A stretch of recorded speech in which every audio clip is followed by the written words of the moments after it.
The Central Nexus Gateway wasn't just a space station. It was a monument to everything the Galactic Federation had achieved.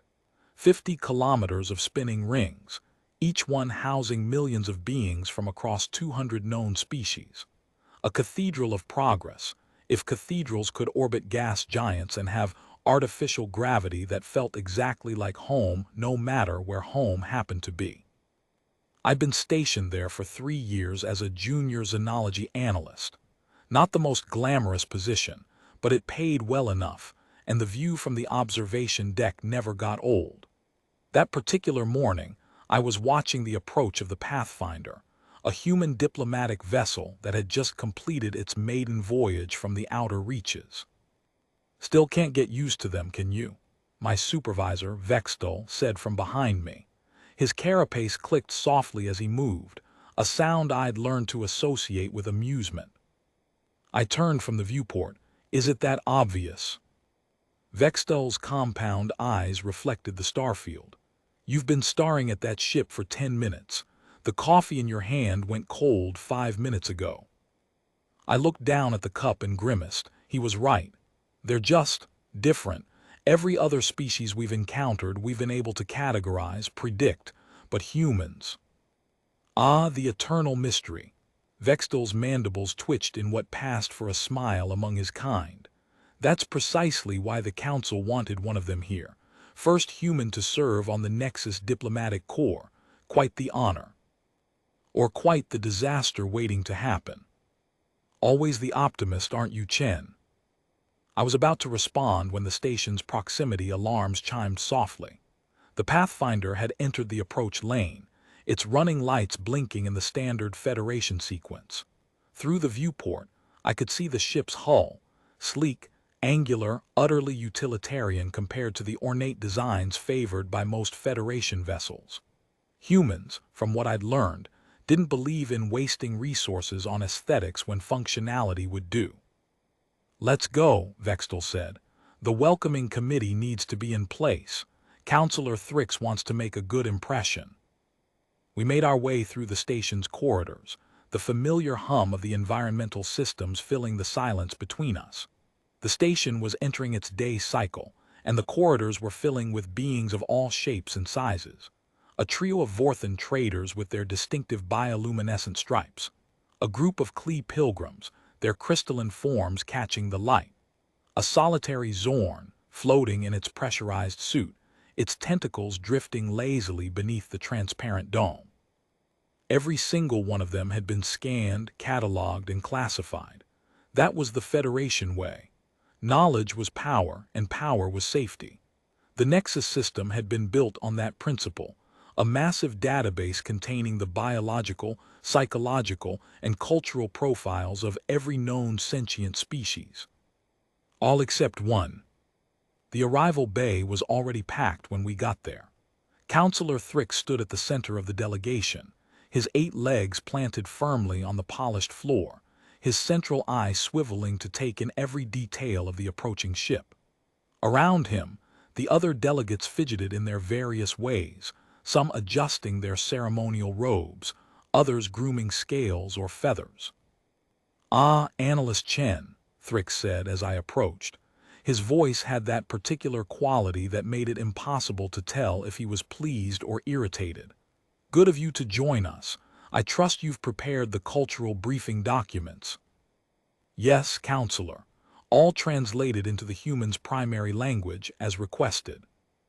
"Excellent, and the bioscanner?" I felt my stomach tighten. "It's calibrated mostly." "Mostly?" The central eye swiveled toward me, and I felt the full weight of his attention. "Analyst, we are about to welcome the first human diplomatic representative to the Nexus. The bioscanner is the primary tool we use to establish baseline understanding of new species. If it's not working properly..." "It's working," I said quickly. "The issue isn't with the scanner itself, it's with the baseline data. We don't have a comprehensive human biological profile. The available data is fragmentary at best." Thrix's eye narrowed. "Fragmentary? How is that possible? The humans have been known to us for over a century." "Known, yes, But the Council never authorized a full biological survey. The humans were always considered too volatile, too unpredictable. And then the outbreak happened and everything got put on hold. Volatile, Thrix repeated, his voice flat. Unpredictable, yet here they are taking their place among the stars. Not among, Vextal interjected quietly. Alongside, I don't think humans see themselves as joining the Federation. I think they see themselves as joining the conversation. Before Thrix could respond, the bay doors hissed open and the delegation fell silent.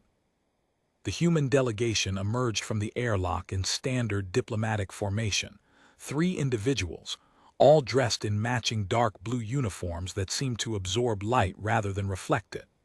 The one in the lead was tall, broad-shouldered, with the kind of face that seemed neither young nor old, just present. Behind them were 2 others, one male and one female, both with the same unreadable expression. The lead human stepped forward and executed a small bow, exactly as the diplomatic protocols specified. "Counselor Thrix," they said in perfect Federation standard, "I am Captain Alina Vasquez of the United Earth Diplomatic Corps.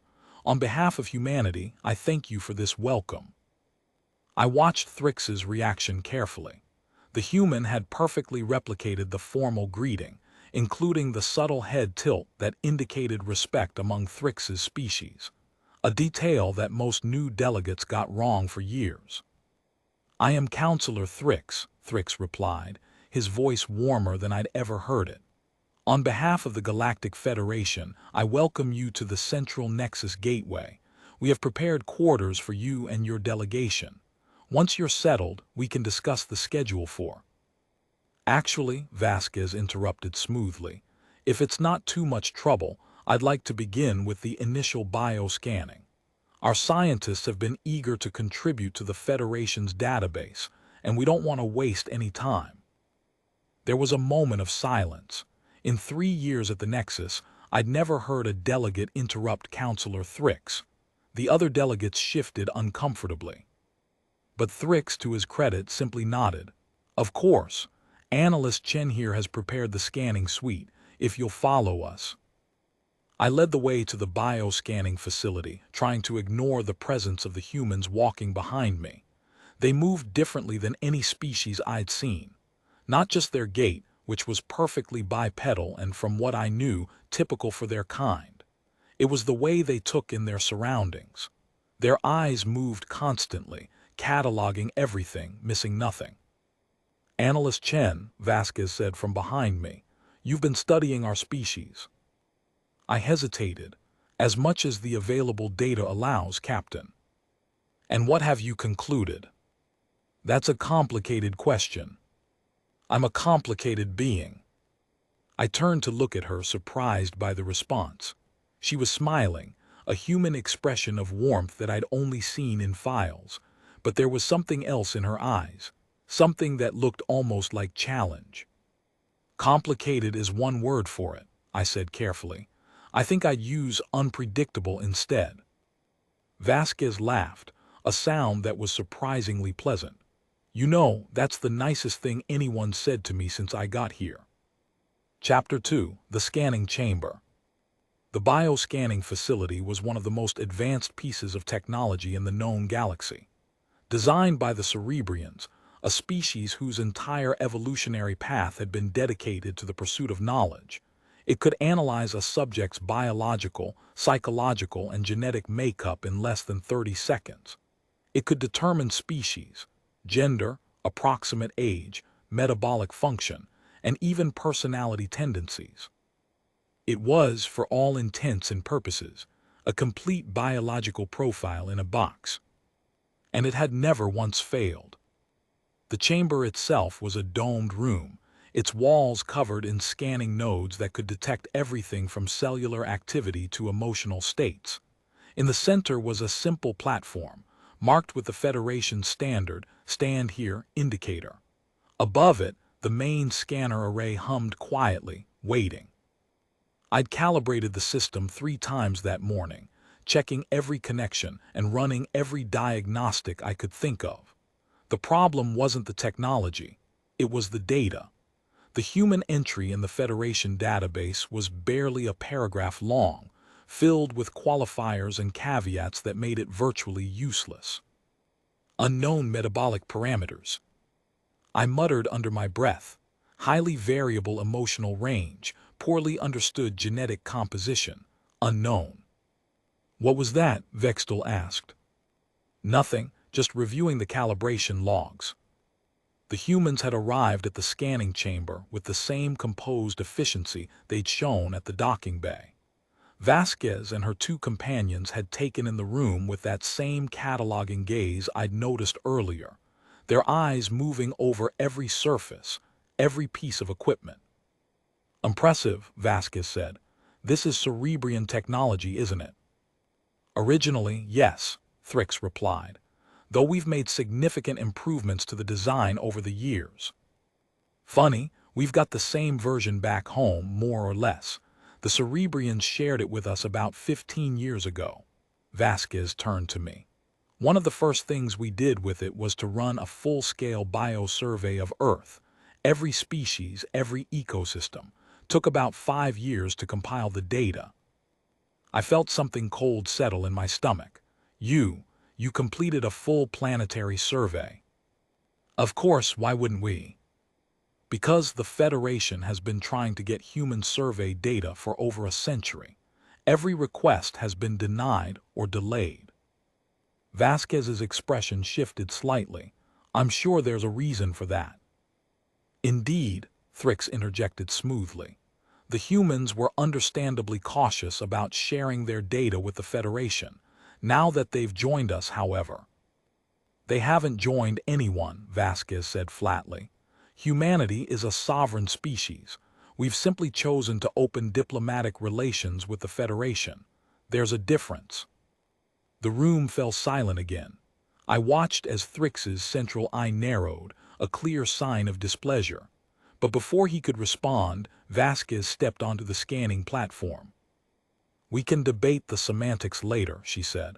Right now, I believe we were going to contribute to the database. Analyst Chen, if you would please proceed. I moved to the control console, my hands trembling slightly. Something about this felt wrong. The human was too calm, too confident. She'd practically dared the scanner to do its job.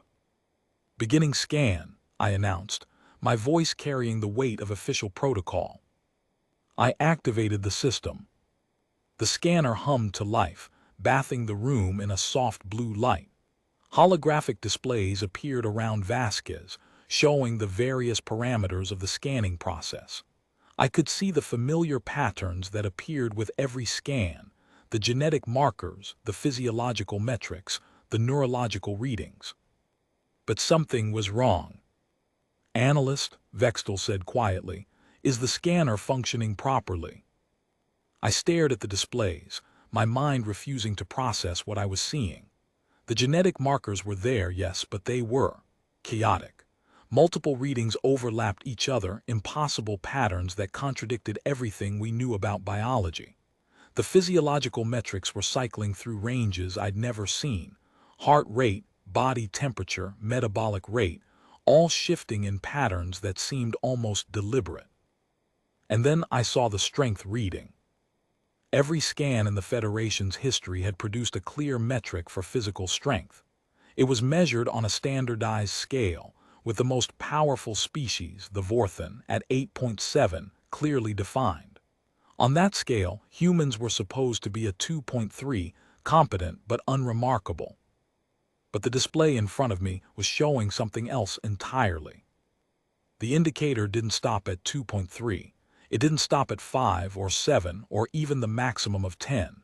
It just kept climbing, the numbers blurring as they accelerated.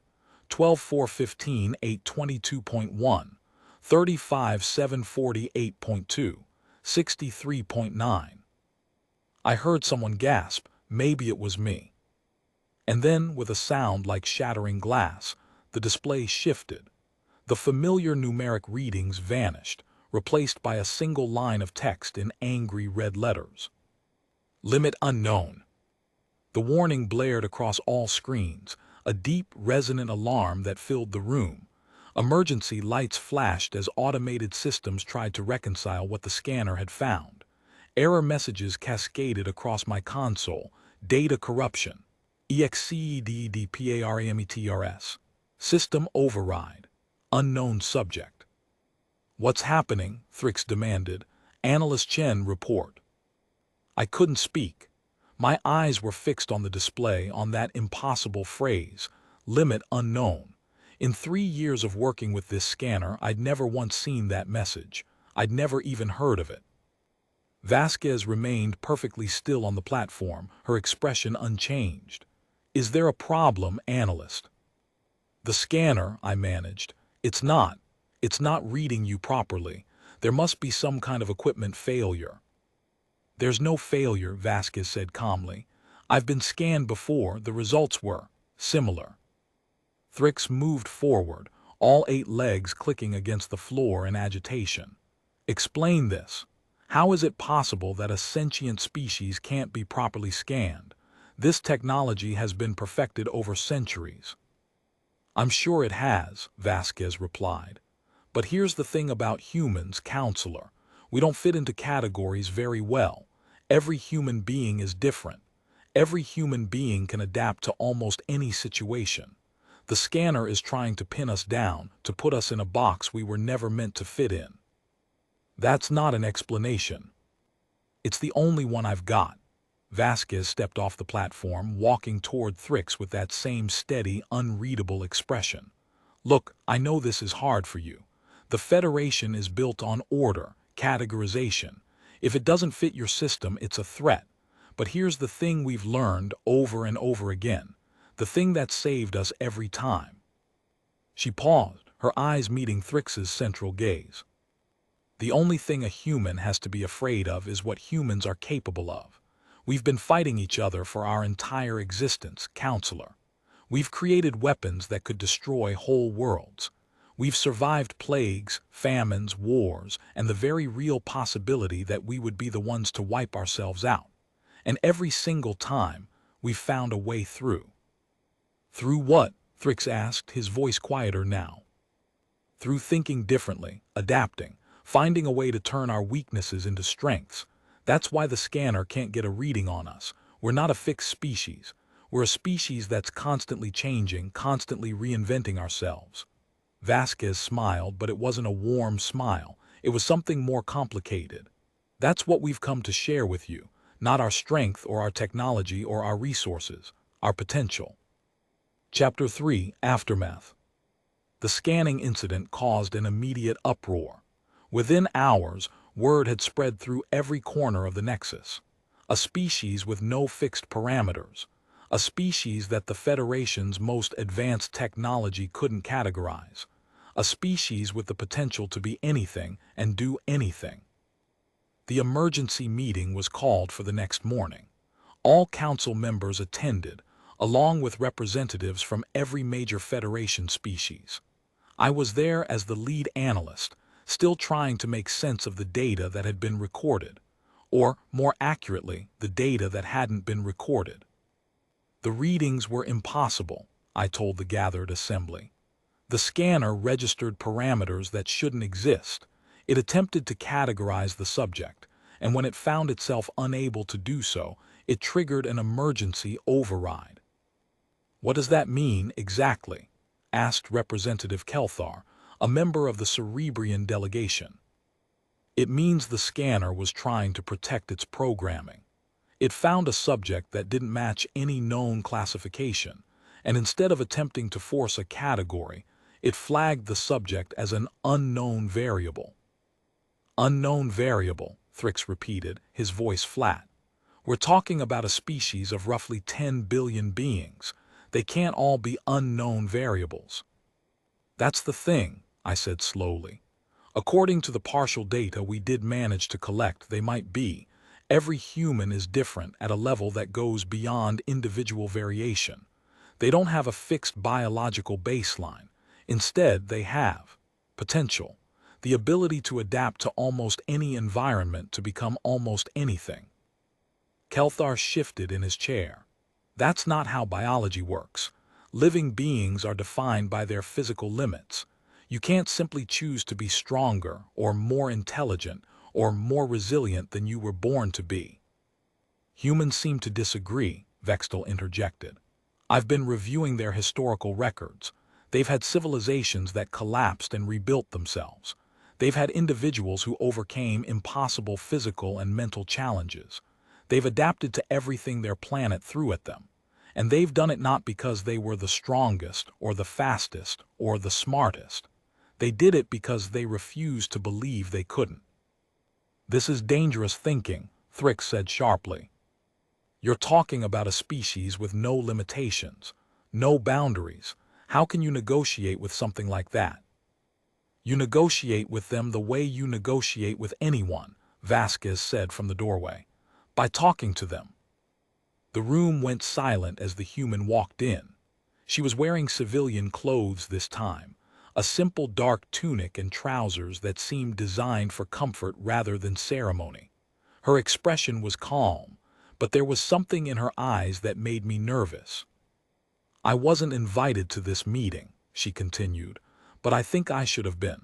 You're all here to decide what to do about humanity. Don't you think we should be part of that conversation? You're not a council member, Thrix said coldly. You have no authority here. I'm not asking for authority, I'm asking for dialogue. Vasquez walked to an empty seat and sat down, crossing her legs with studied casualness. Counselor, I understand why you're worried. The Federation is built on order, on predictability, and we're anything but predictable, but that's exactly why you should work with us, not against us. And why is that? Because we're not your enemies, we never have been, we're just different. Vasquez leaned forward, her eyes moving across the room. Look at your history. Every species that's tried to destroy us has failed. Every threat we've faced has been overcome, not because we're better than anyone else, because we're more stubborn, more determined, more willing to do whatever it takes to survive. Are you threatening us? Thrix asked. No, I'm explaining who we are. Vasquez stood up, her face suddenly serious. We're not here to conquer anyone. We're not here to cause problems. We're here because the galaxy is big and we want to be part of it. But that doesn't mean we're going to fit into your categories. It doesn't mean we're going to bow to your authority. We don't have limits, Counselor. That's the truth of who we are. And that's something you're going to have to accept. She turned and walked toward the door, pausing at the threshold. Or you can try to stop us. But I should warn you, that hasn't worked out well for anyone in our history. Chapter 4, The Night Before. I couldn't sleep that night. The human delegation's quarters were on the same level as mine, and I could see the lights on in their main living area as I walked past. Through the transparent wall, I could see Vasquez sitting at a small table, working on something, a data pad, maybe, or a personal device. She looked up as I passed, and for a moment we just looked at each other through the glass. Then she gestured for me to come in. I know it's late, she said as I entered, but I was hoping you'd stop by. You were hopping. I saw you walking past 3 times, figured you wanted to talk. She smiled, but it was a tired smile. Am I wrong? I shook my head, moving to sit across from her. The council meeting didn't go the way anyone expected. Didn't it? I thought it went pretty well, actually. Thrix is furious. Thrix is always furious. It's his default setting. Vasquez set down her data pad, giving me her full attention. You're worried.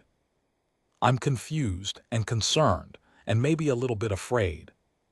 Afraid of me. Afraid of what you represent. I leaned back in my chair, trying to find the right words.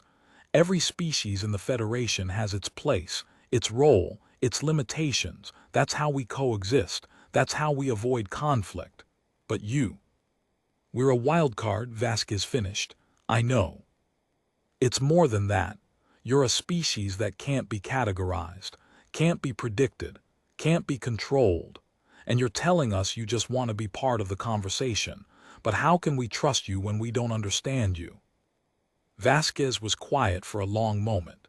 Then she leaned forward, her eyes meeting mine with an intensity that made me want to look away. We spent centuries fighting each other, she said quietly.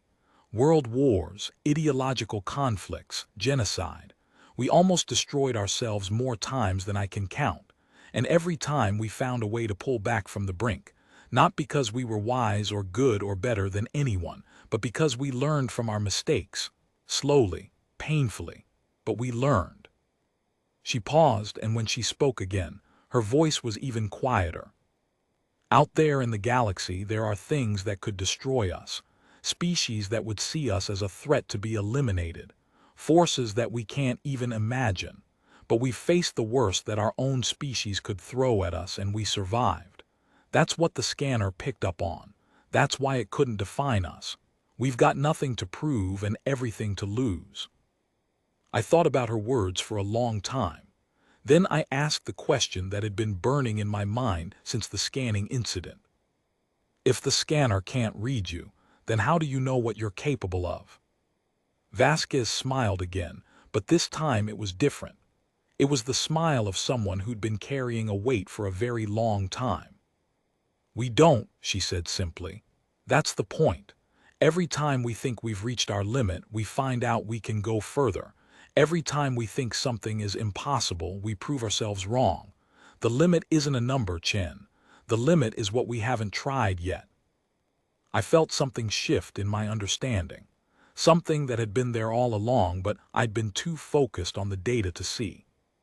What do you want? I asked. Really want? Vasquez leaned back in her chair, her eyes moving to the starfield visible through the viewport.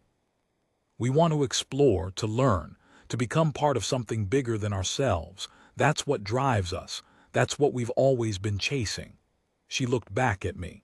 We're not asking you to understand us, Chen. We're just asking you to give us a chance.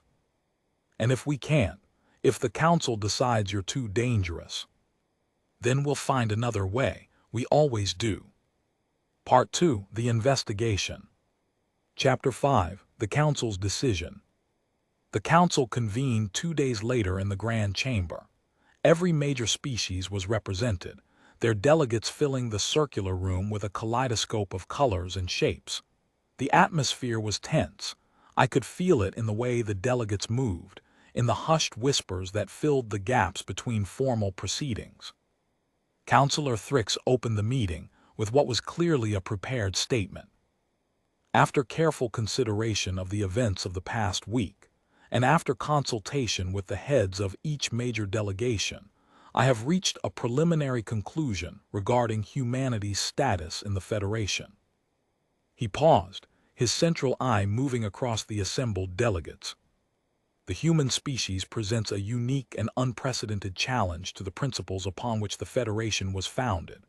Our entire system of governance is based on the assumption that all sentient species can be understood, categorized, and integrated into our existing structures.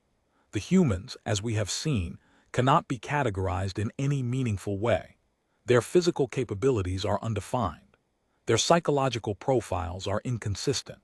Their long-term intentions remain unclear. I watched Vasquez from my position at the edge of the room. She was sitting calmly, her expression giving nothing away. Her two companions were flanking her, their faces equally unreadable. Therefore, Thrix continued, I have authorized a formal investigation into human capabilities and intentions. A team of experts has been assembled to conduct this investigation, led by Senior Analyst Chen, who has been present for the scanning incident. I felt my heart skip a beat. They were making me lead the investigation. Analyst Chen's preliminary report raised more questions than it answered, Thrix said, as if reading my thoughts. It's clear that we need a more comprehensive understanding of humanity's capabilities. The investigation team will have full access to all Federation resources, as well as the opportunity to interview and study the human delegates directly. Vasquez spoke up for the first time. You want to study us? I want to understand you, Thrix replied. There's a difference. Is there? I felt the tension in the room spike. This was the moment the council had been worried about, the moment when human unpredictability would show itself. But Vasquez just nodded slowly. Fine, we'll cooperate with the investigation, but you should know that what you're looking for doesn't exist. What do you mean? I mean you can't understand us the way you want to. We're not a puzzle to be solved. We're not a species that fits into neat categories. We're chaotic and messy and full of contradictions, and nothing you can do will change that. Nevertheless, Thrix said firmly, the investigation will proceed. Analyst Chen, you will report directly to me on the findings. Chapter 6. The investigation begins. My team comprised 7 experts from 7 different species, each one chosen for their particular area of specialization. There was a Cerebrian neuropsychologist, a Vorthan physiologist, a Klee cultural analyst, and 4 others whose expertise I was still trying to understand. Our first meeting was in the same scanning chamber where it had all begun. The human delegation had agreed to participate in a series of controlled studies, and we were ready to begin with the first phase. Let's be clear about what we're trying to accomplish, I said, addressing the team. The Council wants hard data on human capabilities. They want numbers they can understand. They want to be able to predict what humans can and can't do. Is that possible? Asked the Cerebrian, whose name was K. Lore, given what we saw in the initial scan. I don't know, I admitted, but that's what we're here to find out. The first test was physical strength. We brought Vasquez into the chamber and had her perform a series of exercises designed to measure her capabilities under controlled conditions. The results were surprising. 600 kilos, the Vorthan physiologist exclaimed. A species with that mass shouldn't be able to lift half that weight. Humans don't seem to follow the rules, I replied. Let's run it again. We ran the test 3 more times, and each time the result was different. 620 kilos, 580 kilos, 650 kilos. The variation was too large to be measurement error. Something's wrong, the Vorthan insisted. This data is impossible. Or it's perfectly possible, Vasquez said from the testing platform. The first time I was warmed up. The second time I was tired. The third time I was annoyed, she smiled. My strength depends on how I'm feeling. It's not a fixed number. That's not how biology works. Human biology works differently than Vorthan biology. We have something you don't. What? Adrenaline, endorphins, a whole cascade of hormones that can shut off our physical limitations when we need them to. Vasquez stepped off the platform. You want to know what a human can do? It depends on the situation. It depends on what's at stake. It depends on how far we're willing to push ourselves. The neuropsychological tests were even more revealing. Kaylor put Vasquez through a battery of cognitive assessments, and the results were equally impossible. Her brain patterns show no fixed structure, Kaylor reported. The neural pathways are constantly changing, rewiring themselves in response to the stimulation. It's like she's a completely different person every time I test her. I am, Vasquez said. Everyone is, that's what learning is, that's what growth is. But your brain, it's not supposed to do that. There should be a baseline, a structure, something that stays constant. There is, Vasquez said, but it's not what you think. The constant isn't the structure, the constant is the change. I watched the tests continue, each one producing results that were more confusing than the last. The human was everything and nothing at the same time, a contradiction that couldn't be resolved. Chapter 7. The Training Session. It was during one of the physical conditioning tests that something happened that changed everything. We'd moved to the station's training facility, a large chamber designed for various types of exercise and combat training.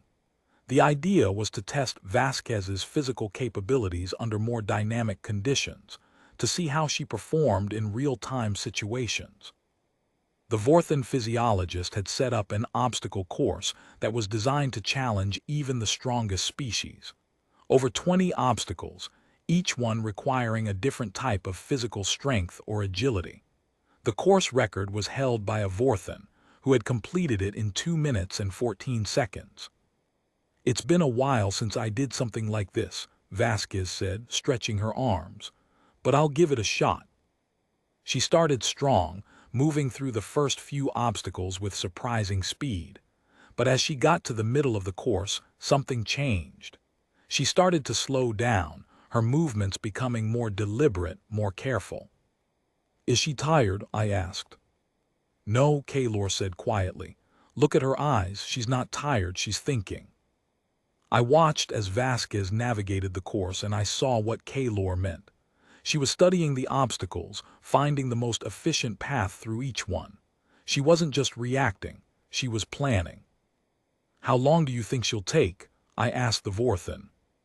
"At least 4 minutes. She slowed down significantly."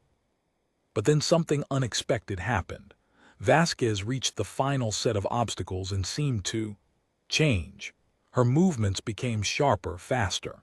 She powered through the last 5 obstacles in a blur of motion, reaching the finish line in what felt like an instant. The chronometer registered 2 minutes and 23 seconds. "She beat the record," the Vorthan said, his voice stunned. "She actually beat the record."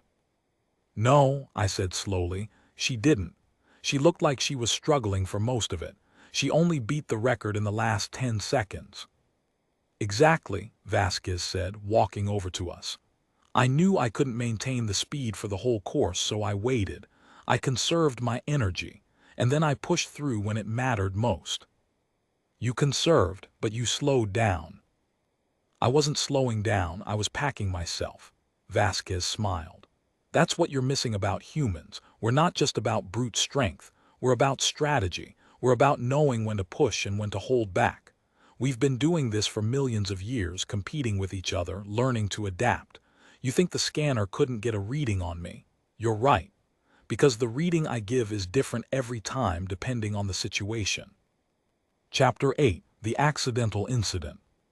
It happened on the 7th day of testing. We were in the combat training simulation room, a space that could generate holographic opponents for various martial arts and combat training scenarios. The idea was to see how Vasquez reacted to simulated threats. She just finished a scenario against 5 simulated opponents when a glitch in the system created an unexpected complication. "They're not stopping," one of the technicians said, his voice trembling. "The simulation is supposed to end, but they're still coming." I watched as the holographic figures continued their attack, their movements becoming faster and more aggressive. Vasquez was surrounded, fighting with a ferocity I'd never seen. But there were too many of them, and she was starting to get overwhelmed. "Shut it down," I shouted. "Emergency override." "It's not responding. The safety protocols have been disabled." I was about to run for the manual controls when I saw something that made me stop dead. Vasquez had been knocked to the ground by one of the holographic figures, but as it moved in for a finishing blow, she rolled and came up with a weapon I'd never seen before. It was a small blade, barely longer than her hand, but she moved with it like it was part of her body. In 3 seconds, all 5 holographic figures had been destroyed. The simulation shut down immediately, the holographic projectors powering off with a loud hum. Vasquez was breathing heavily, her face flushed with exertion. The blade was still in her hand, and as I watched, she slipped it into a hidden compartment in her sleeve. "What was that?" I asked, my voice shaking. "What did you just do?" "That," Vasquez said calmly, "is what we call a tactical retreat." "Retreat? You just destroyed 5 opponents in 3 seconds." "I know, that's what made it tactical." She walked over to me, wiping her brow. "Look, I know you're scared. I know you're trying to figure us out. But here's the thing about humans. We've been fighting for survival since the day we evolved. We've fought each other, we've fought the environment, we've fought everything that threatened to destroy us. And we've learned to be very, very good at it." "But that's not what you told the council," I said. "You said you just wanted peace. You said you didn't want to cause problems." "I don't want to cause problems, but I also want to survive. And if it comes down to a choice between making peace and being destroyed, I'll choose making peace every time. But I'll also be ready to fight if that's what it takes. The other delegates had gathered around us, their expressions ranging from shock to fear. Kaylor looked like he'd seen something that made him question everything he knew. "How did you do that?" he asked Vasquez. "The movements you just displayed, they were beyond what any known species can achieve." "They shouldn't have been," Vasquez said. "I'm not stronger or faster than any of you. I'm just more determined, more willing to do what it takes." "But the blade was a tool. Something I use when I need to, the same way you use your intelligence or your strength or any other gift you've been given." Vasquez looked at me, her eyes holding mine. "I'm not special, Chen. I'm just a human, and that's the only thing that matters." Part 3, the REVLAT1S. Chapter 9, the files. I spent that night in my quarters, going over the data from the day's testing. The numbers were just as impossible as the scanning results. Human capabilities under stress increased by an average of 300%. Human cognitive function in combat situations showed a 400% increase in processing speed. Human endurance under extreme conditions defied all known biological principles. And none of it made any sense. I must have been staring at the data for hours when there was a knock at my door. It was Vasquez, dressed in civilian clothes with a data pad under her arm. "Couldn't sleep either?" she asked. "You could say that." I stepped aside to let her in. "I'm trying to make sense of the data." "You won't." She sat down in the chair across from my desk. "I've been trying to make sense of it for 30 years. It doesn't get any easier." 30 years? How old are you?" "Older than I look," she smiled, but there was something sad in her eyes. "Human lifespans are longer than you think. We've got some of the best medical technology in the galaxy, developed over centuries of fighting against our own mortality." "Your history is full of conflict," I said.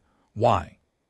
"Because we're competitive, because we're driven, because we want to be better, stronger, faster than each other." Vasquez leaned forward. "Look, I know you're scared. You want to understand us and you can't. But maybe understanding isn't the right approach." "What is then?" "Acceptance," she shrugged. "The same thing you have to do with any species. Accept that you'll never fully understand them.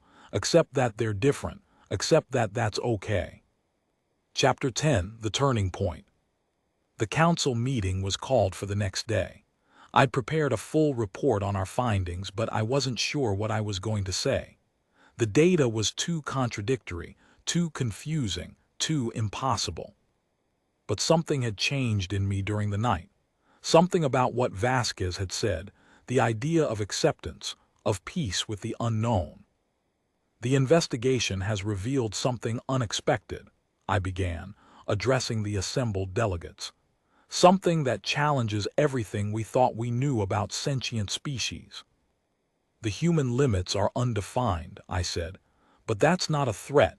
It's an opportunity to learn something new, to understand something different, to accept that some things can't be categorized." "And what would that look like?" Thrix asked. "How would we work with a species we can't understand?"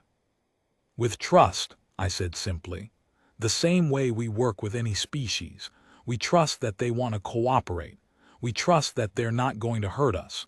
We trust that we can work together even if we don't fully understand each other." The room was silent.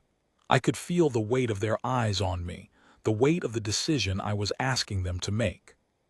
"This is a historic moment," I said. "A turning point. We can choose to see the humans as a threat, or we can choose to see them as an opportunity. I say we should choose the opportunity." Vasquez stepped forward from the edge of the room. "I know you're all scared. I know this is difficult, but I promise you we don't want to harm you. We just want to be part of your community, to share our culture and our knowledge, to learn from you the way we hope you'll learn from us." There was a long silence. Then Thrix spoke, his voice different than before, softer, more uncertain. "This is not a decision I'm ready to make alone," he said. but I'm willing to table the issue for now, to discuss it further, to see what can be done. That's all we're asking, Vasquez said. That's all we've ever asked. Chapter 11, The Moment of Truth. The moment of truth came 3 days later. The council had convened a special session to discuss the investigation's findings. I was there, along with the entire investigation team, the human delegation, and every major delegate in the Federation. The investigation has concluded, I announced. The results are clear. The human species presents an unprecedented challenge to our understanding of sentient life. Their capabilities are undefined. Their limitations are unknown. Their potential is immeasurable. And what would you have us do? Thrix asked. What would you have us decide?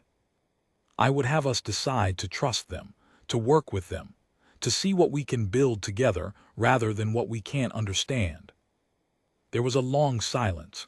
Then, to my surprise, Vasquez stepped forward and spoke. I know you're scared. I know this is difficult, but I promise you we don't want to hurt you.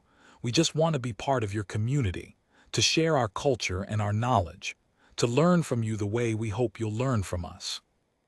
The room fell silent again. I could feel the weight of the moment, the possibility that everything was about to change. The humans have taught us something, I said. Something we'd forgotten, that some things are worth understanding even if they can't be categorized, that some things are worth trusting even if we don't understand them, that some things are worth believing in even when all the evidence tells us otherwise. Chapter 12, The Resolution. The resolution came in the form of an announcement.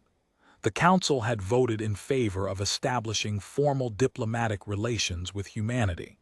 The investigation had been closed, the findings accepted. The humans were welcome in the Federation. But it was what happened afterward that mattered more. I was sitting in my quarters, looking through the final version of the investigation report when there was a knock at the door. Vasquez again. It's over, she said. The investigation is closed. Not over, I said, just beginning. What does that mean? I looked at her, at the human who had taught me something I'd never expected to learn. I've been thinking about what you said, about acceptance, about trust, about peace. What about it? I think I finally understand. I stood up and walked over to the viewport. The scanner didn't see you as a threat. It saw you as something it didn't understand, something it couldn't categorize, something it couldn't control, and instead of accepting that, it rejected it. It thought you were dangerous because you were different.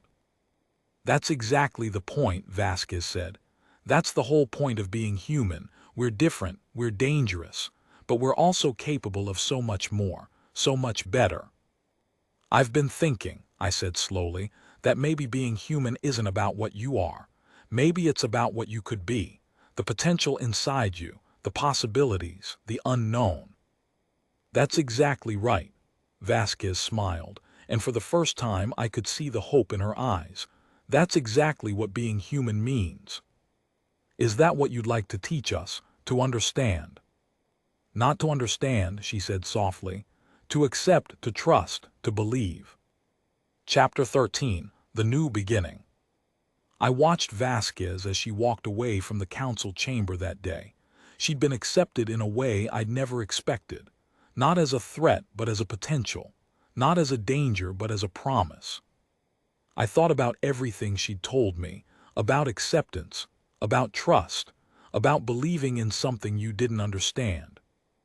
And I thought about what she'd said at the very end, the words that had changed everything. The scanner couldn't read me, she had said. It couldn't categorize me, it couldn't control me, and that's exactly what made me human. I watched her go and I felt something shift inside me, something I'd never expected to feel, something that felt almost like hope. Maybe that's exactly what being human means, I said to myself. The ability to be something new, something different, something unknown. And in that moment I believed it. I believed in the impossible. I believed in the unknown. I believed in being human. Part 4, The Aftermath. Chapter 14. The Scars of the Investigation. 3 weeks after the Council's decision, the station settled into a tense routine. The humans had been integrated into the diplomatic corps, but their presence had changed something fundamental in the station's atmosphere.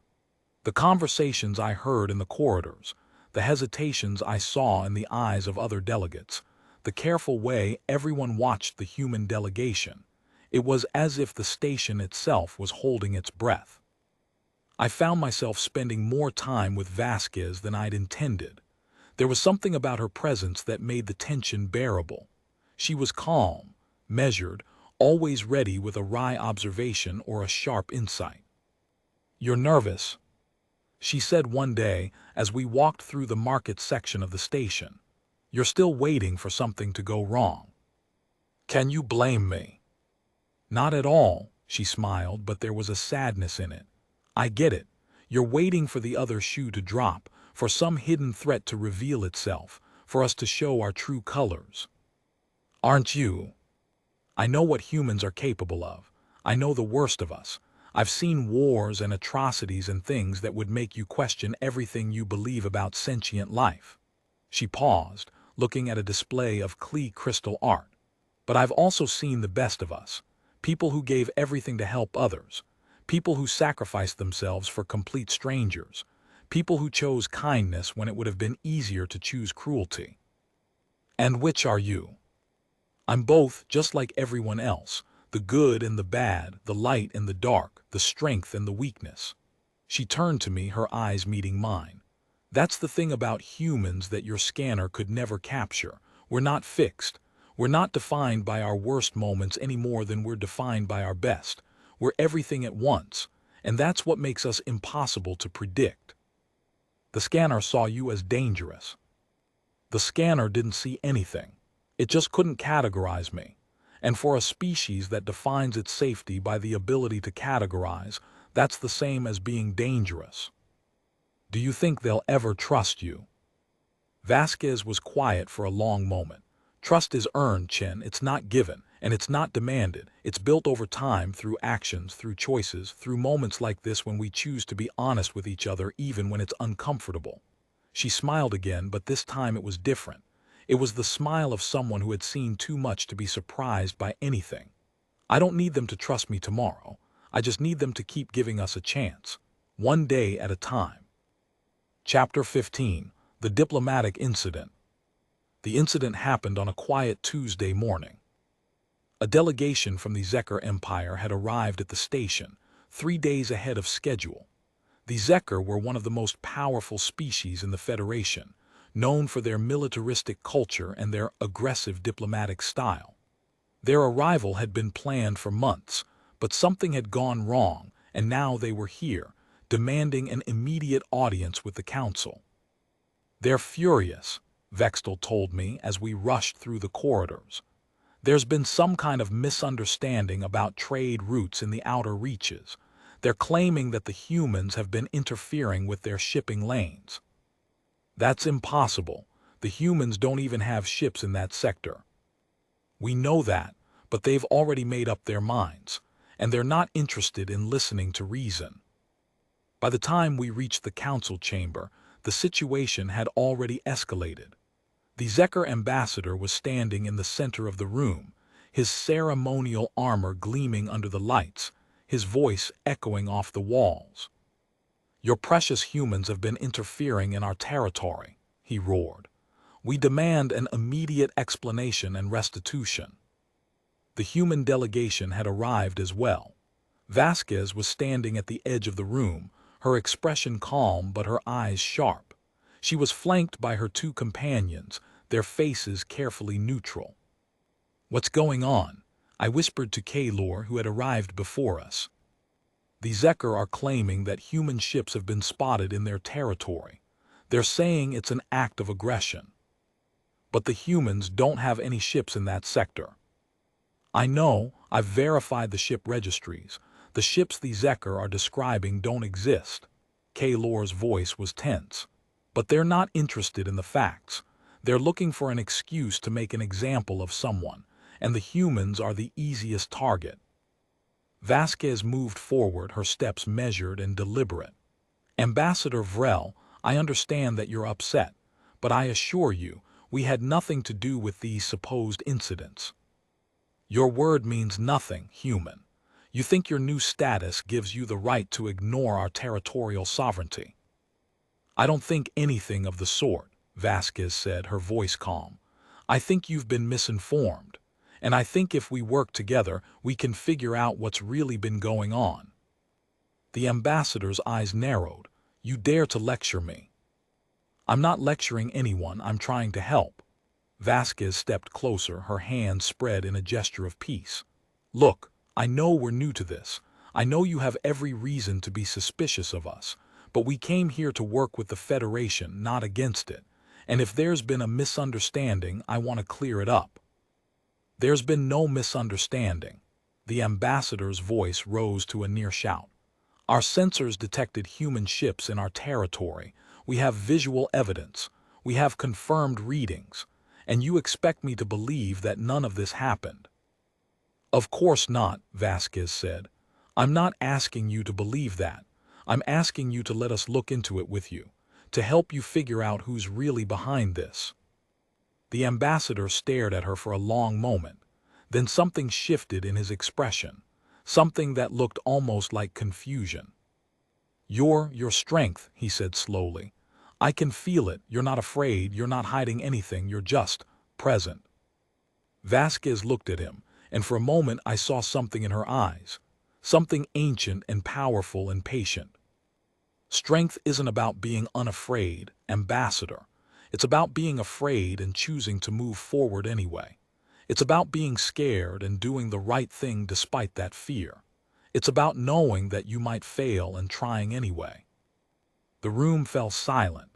I could feel the shift in the atmosphere, the tension that had been so thick it was almost visible slowly dissolving. I don't understand you, the ambassador said finally. I don't understand why you're not fighting back. Because fighting back isn't the answer. Cooperation is. Understanding is. Vasquez smiled, and this time it was genuine. We don't have to be enemies, ambassador. We can be allies. We can work together. We can find a way to make this right. Chapter 16, The Revelation. The revelation came later that night. I'd been going over the Zekker's sensor data with K-Lore, trying to figure out how they'd gotten such detailed readings of phantom ships. The data was precise, almost too precise. It was like someone had intentionally planted it. This doesn't make any sense, K-Lore said, frustration clear in his voice. The ships they're describing don't exist. The coordinates are impossible. The energy signatures are wrong. Unless they were planted, I said slowly. Unless someone wanted them to believe that the humans were there. Who would do that? I was about to answer when Vasquez appeared in the doorway of our office. Her expression was serious, and there was something in her hand that looked like a data chip. I think I know who did it, she said quietly. I've been following a trail. Someone's been spreading false information about us, trying to turn the Federation against us, and I think I've found the source. What is it? I asked. Vasquez held up the data chip. This is a record of communications. They're encrypted, but I've been working on breaking them. I think I've identified the sender. Who is it? Vasquez met my eyes, and for a moment I saw something in them that I'd never seen before. Something that looked almost like sadness. Someone from inside the Federation, she said. Someone who doesn't want us here. Someone who's willing to do anything to make sure we're seen as a threat. Chapter 17, The Truth. The truth came out at a special council meeting the next day. Vasquez had presented her evidence, a series of communications that proved someone high up in the Federation was actively working to create conflict between humanity and the other species. The perpetrator had been identified as a senior official in the trade division who had been trying to protect his own interests by turning the Federation against the new arrivals. The revelation sent shockwaves through the council. People were furious, embarrassed, determined to make things right. Vasquez stood before the council, her expression calm but her eyes watchful. "This doesn't have to be a disaster," she said. "We can use this to build something better, to show that trust is possible even when things go wrong, to prove that we can work together even when others try to tear us apart." "And what would you have us do?" Thrix asked. "What would you have us become?" "I would have us become better," Vasquez said. "I would have us learn from this and move forward together. I would have us prove that the ones who would divide us are wrong, that cooperation is stronger than conflict, that trust is more powerful than fear." Chapter 18: The New Order. The weeks following the incident were a time of rebuilding. The Council had implemented new protocols, new checks and balances designed to prevent similar problems from happening in the future. The humans had been fully integrated into the Federation's diplomatic structure, their presence now seen as an asset rather than a threat. I was walking through the market section of the station when I saw Vasquez and Vextel walking together. They were deep in conversation, their body language relaxed, their voices low but animated. "The changes have been good," Kaylor said, appearing at my side. "The new protocols are working. The trust is growing." "Do you think it'll last?" I asked. "Do you think we can really make this work?" "I think it's like anything else," Kaylor said. "It depends on what we choose to do. It depends on whether we decide to hold onto our fear or let go of it." "What do you choose?" Kaylor was quiet for a long moment. Then he smiled, a cerebrian smile that involved a complex shifting of facial features. "I choose to believe," he said. "I choose to trust. I choose to see the humans as what they are, a chance to be better, a chance to build something new, a chance to prove that the galaxy can be more than just a collection of species trying to survive." "How can you be so sure?" "Because I've seen what they're capable of. I've seen the worst they can do, and I've seen the best." Kaylor's voice was quiet, but it carried a weight that made me stop and listen. "They're not perfect. They're not beyond making mistakes, but they're willing to try. They're willing to learn, and that's more than most species can say." Chapter 19: The Bond. I found Vasquez in the observation deck that evening. She was standing at the viewport, her eyes fixed on the distant stars. "You've been doing a lot of thinking," I said, joining her. "Always," she smiled, but there was a tiredness in it. "I've been thinking about what we've accomplished here, about what it means, about what comes next." "And what does come next?" "I don't know." She turned to look at me. "That's the thing about being human. We don't have a plan. We just adapt. We figure it out as we go. We make mistakes and we learn and we try again. And somehow we keep going." "Is that what you want, to keep going?" "That's all any of us wants, to keep going, to keep learning, to keep growing." Vasquez's eyes met mine. "I know you're still scared, Chen. I know you're still not sure about us. But I hope that someday you'll be able to trust us, not because we're perfect, but because we're trying." "I think," I said slowly, "that maybe I already do." Vasquez stared at me for a long moment. Then she smiled, a genuine smile that reached her eyes. "Thank you," she said softly. "Thank you for giving us a chance." Chapter 20: The Beginning. The station was quiet that night. Most of the delegates had retired to their quarters, and only a few lights were still on in the market section. I was standing in the observation deck, looking out at the stars. The view had become familiar to me over the years, but tonight it felt different. It felt like I was seeing it for the first time. "Can't sleep either." I turned to find Vextel standing in the doorway. His carapace gleamed softly in the dim light, and his compound eyes reflected the stars. "I've been thinking," I said, "about everything that's happened, about what it means." "It means we've grown," Vextel said. "It means we've changed. It means we're not the same species that entered this station a few months ago." "We're not. And what do you think about that?" I was quiet for a moment. Then I smiled, a real smile, the kind I hadn't felt in a long time. "I think it's good," I said. "I think maybe we needed this. Maybe we needed to learn that some things are worth trusting, even when we don't understand them. Maybe we needed to believe in the impossible. And do you? I looked out at the stars, at the endless possibilities stretching before us. Yes, I said softly, I think I do.